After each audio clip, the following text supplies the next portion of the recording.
Look at some TikToks. Anybody?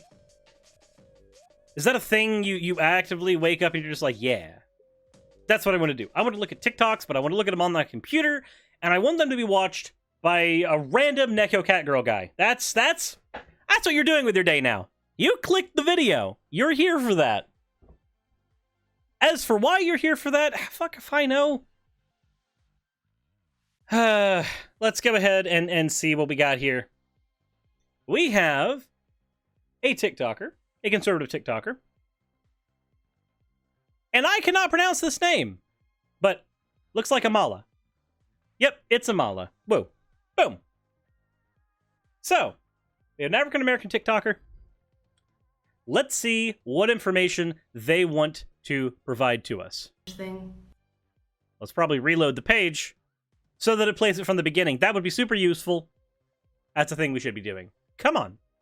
Let's go ahead and debunk this whole white privilege thing. Let's debunk the white privilege thing. Okay. So I'm going to go and say right now, there is an audience, as Candace Owens has proven, of people who are desperately looking for black people they can tokenize to argue against white privilege. These people are also generally huge fans of the Hodge twins, and they'll go, no, that's a black person who tells it like it is. And I kind of hate myself a little more every time I think about that, but let's go ahead. Let's click the video. Let's see what she's got to say. She's going to debunk white privilege today. So she's going to debunk an entire systemic thing that is very historically accurate. So let's see how it goes. Is there a white entertainment category on Netflix, Hulu, and Prime? Does that matter? No, but there is a black one. Yeah. Because the BLM movement's a thing. Okay, look, let's go ahead and point this out here. All right. So, and this is going to be the answer for most things she brings up in here as examples, I'm pretty sure. If we lived in a world with slavery, which we do, but let's pretend that we didn't. If we lived in a world with slavery, and the slavery was disproportionately, almost universally, towards black people, from white people, but that world also had black creators on Netflix as a category, would systemic racism exist? Yes.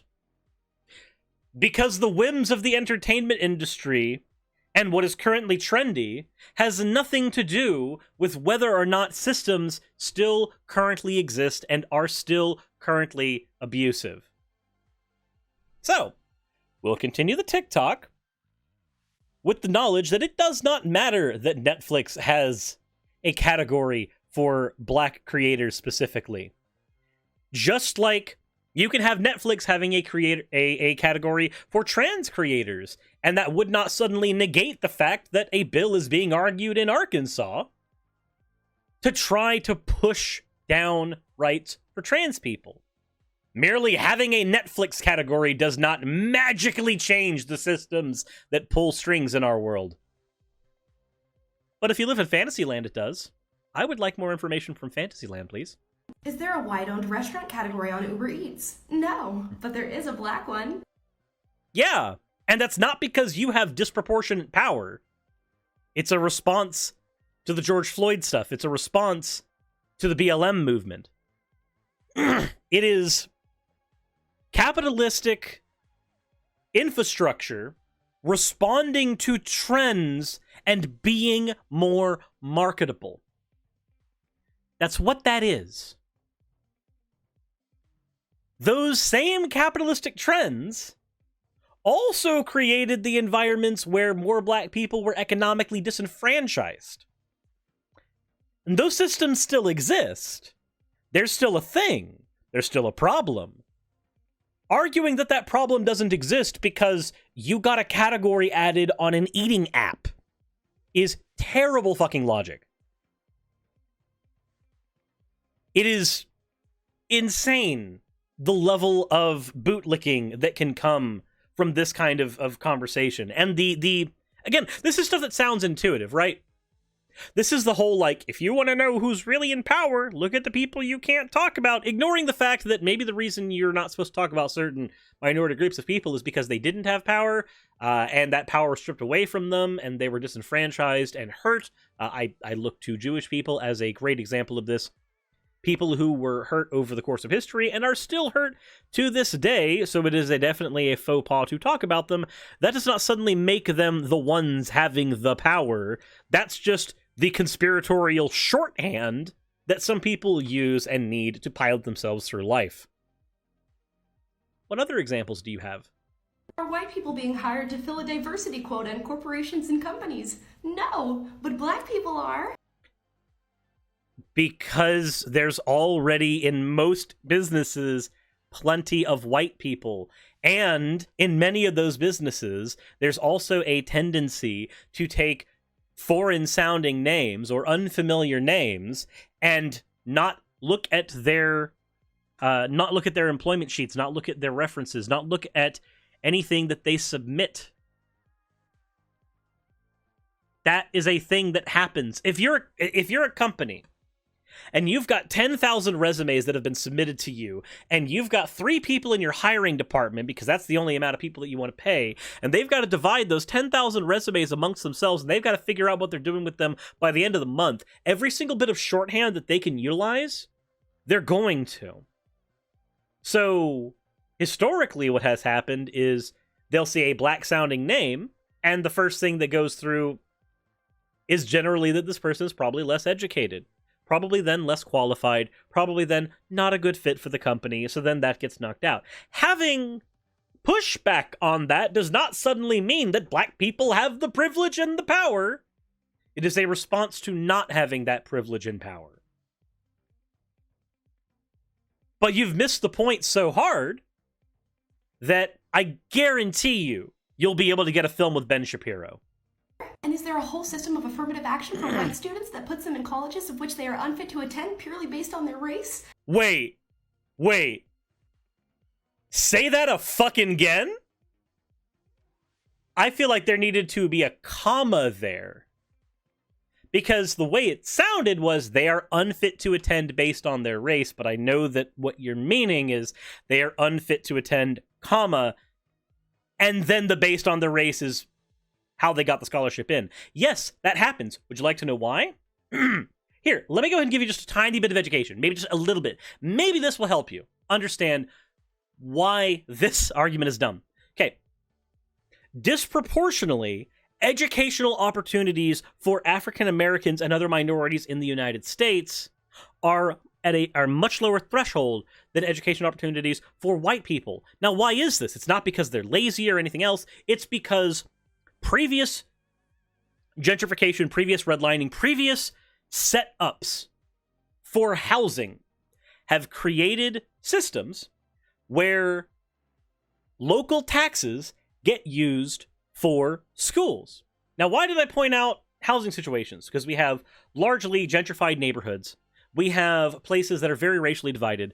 These places also, as racially divided places, where you've got minorities that have less generational wealth, they end up living in poorer places, places they can afford.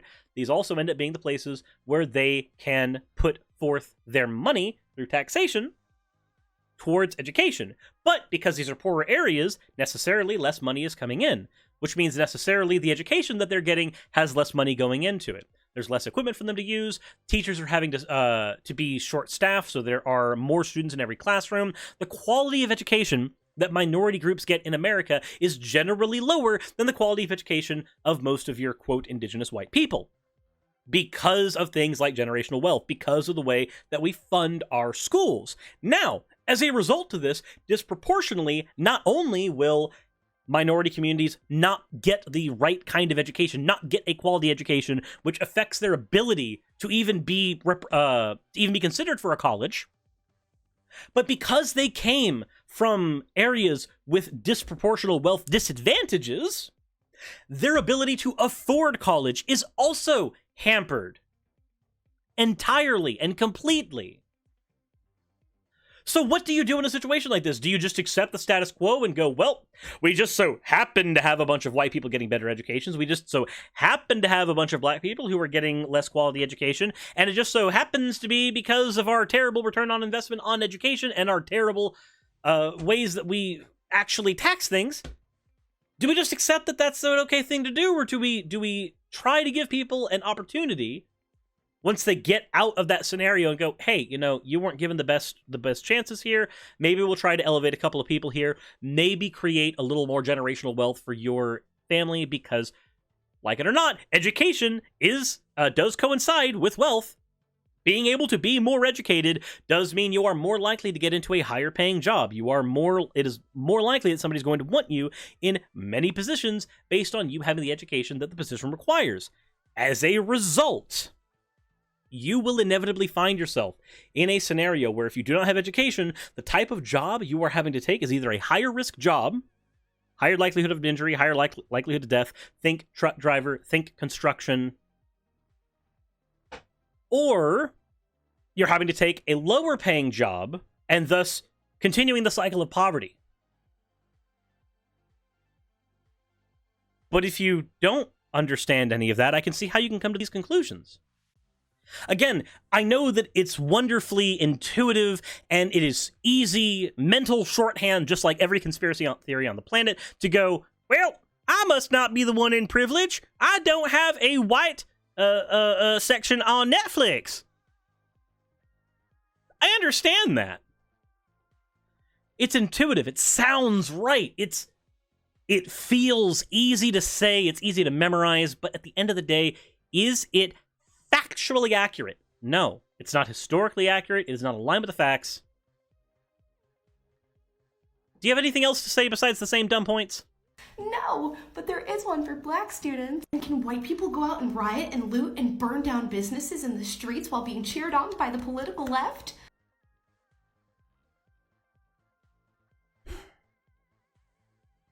You know, hold on. I have a question. Does this mean suddenly that white people have all the privilege because they were able to do the exact same thing at the Capitol? And they were cheered on by the political right? Am I okay saying that? Or is that just inconvenient for your point?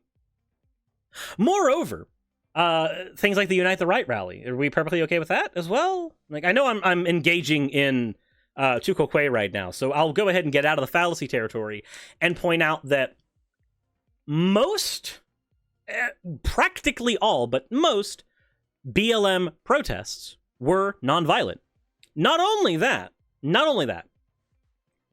but of the ones that did become violent, disproportionately, the violence was not started by the protesters. They were started by agitators. Some of those agitators even being the police force themselves. Now, hold on a second. What kind of scenario does that create?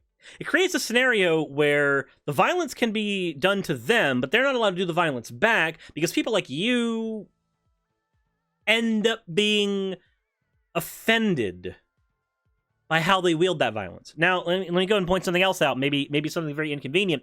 As somebody who lives in Atlanta, okay? Or the Atlanta area, there's a thing that happened here. We had BLM protests very shortly after the George Floyd incident, okay?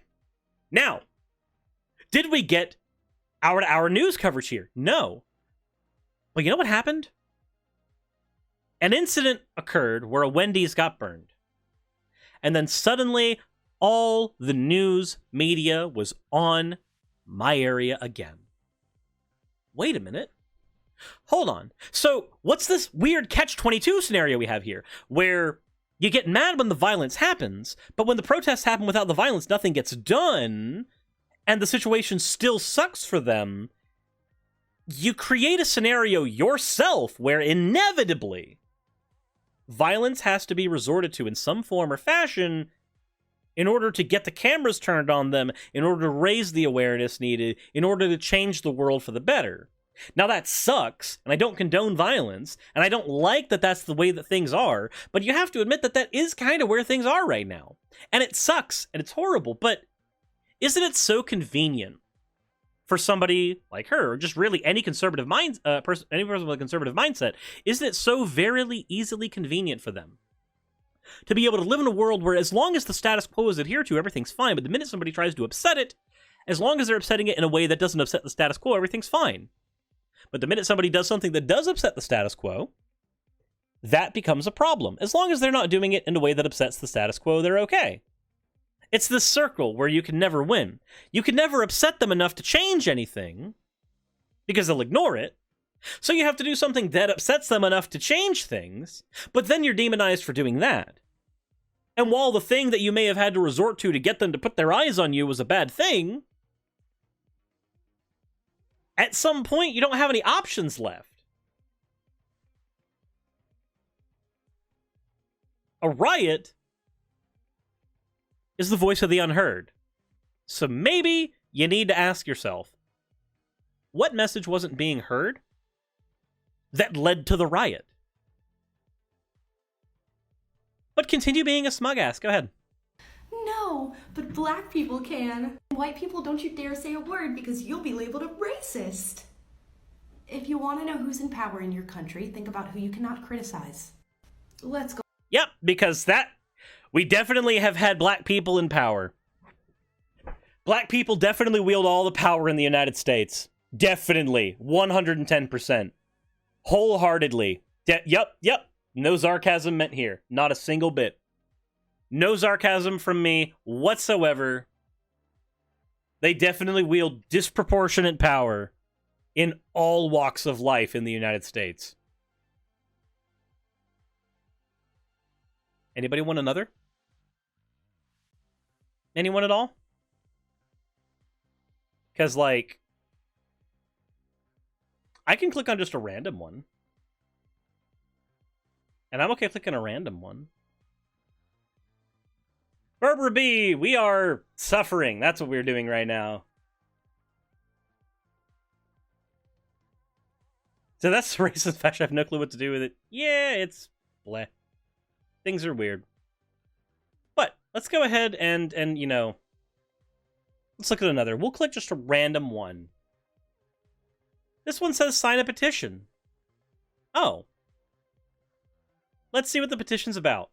So our big tech overlords are at it again, and the Prager University TikTok has been banned. And let's go ahead and make this clear. It's not because of false information. It's not because of hate speech. It's because we as conservatives threaten the very fabric of the society that they are trying to create. And as So wait, hold on. Let me ask you something. If PragerU did engage in hate speech, which they do, and if PragerU did engage in misinforming people deliberately while hiding behind obfuscation, which they do, would it be because of any of that?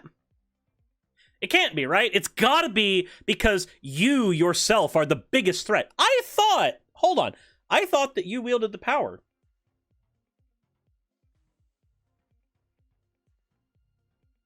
Anyways, maybe I'm wrong. And as we all know, if it wasn't us, it would have been some other conservative group. And this is So if it wasn't PragerU, it would have been somebody else. So here's what I'm getting from this. When you say something like that, when you use language like that, you create a mentality of perpetual victimhood. You get to be a victim at all. If it didn't happen to us, it would have happened to somebody else. If we weren't the victims, somebody else who looks like us, speaks like us, and thinks like us would also be a victim. Gosh darn it, the left is always making us the victims. It's never us. It's never anything we do. We can't be held responsible for any of our actions. No. Why would it be anything we did? What? Why should I be held responsible for any actions that I engaged in? That would just be inconvenient. It's never your fault. It can't be that PragerU did something that caused them to be banned on TikTok.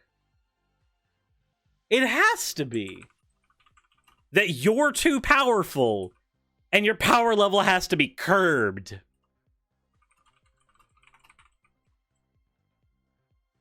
But let's see here.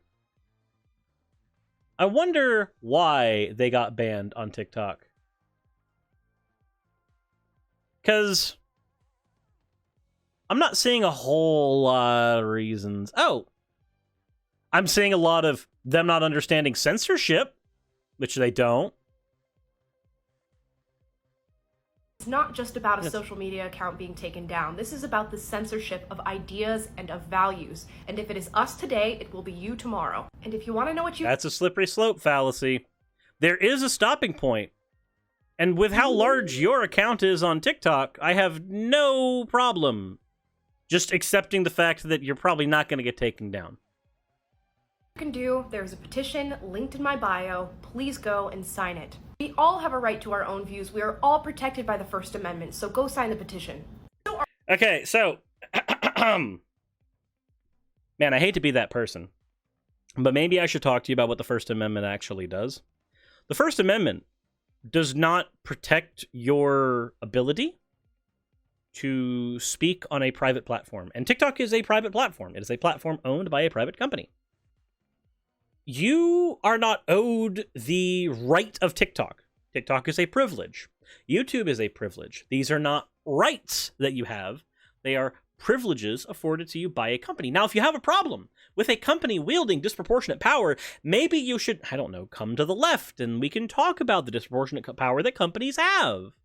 But if you don't want to engage in that conversation, if you want to have your cake and eat it too, where companies can wield disproportionate power, but you are also owed everything from those companies, then I cannot fly my flag with you. Because at that point, again, you're having your cake and eating it too. You are advocating for all the negative shit that comes with companies having that power, but getting mad when it gets used against you.